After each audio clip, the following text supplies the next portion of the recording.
Most people think it's impossible to sneak into Area 51, where the US has their top-secret military base and supposedly hides UFO evidence.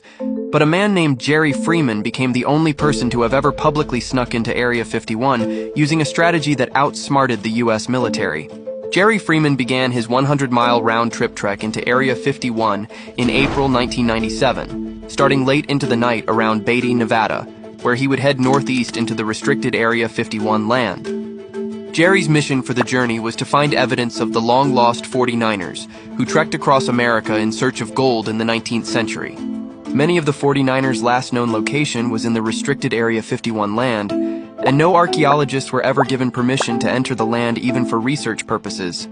So Jerry was determined to be the first. Jerry crossed over into the restricted area in the middle of the night with only binoculars, a butane stove, enough water and food for a couple of days, and a cellular phone that he used to make coded calls to his family and friends who were aware of his journey.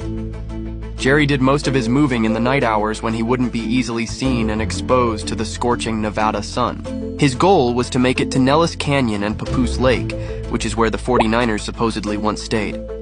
But Papoose Lake is also where UFO researchers believe the US has an underground bunker where scientists are actively trying to reverse engineer a crashed UFO. Jerry was hiding behind cactuses and also sheltering in massive craters that were formed from testing nuclear explosions. In these craters, Jerry was able to avoid the infrared viewing devices the military uses to look for intruders. As Jerry started getting closer to the lake, he started noticing things that were getting stranger and stranger, like vibrations in the ground where he was walking, and also a massive ship that lay in the desert sand.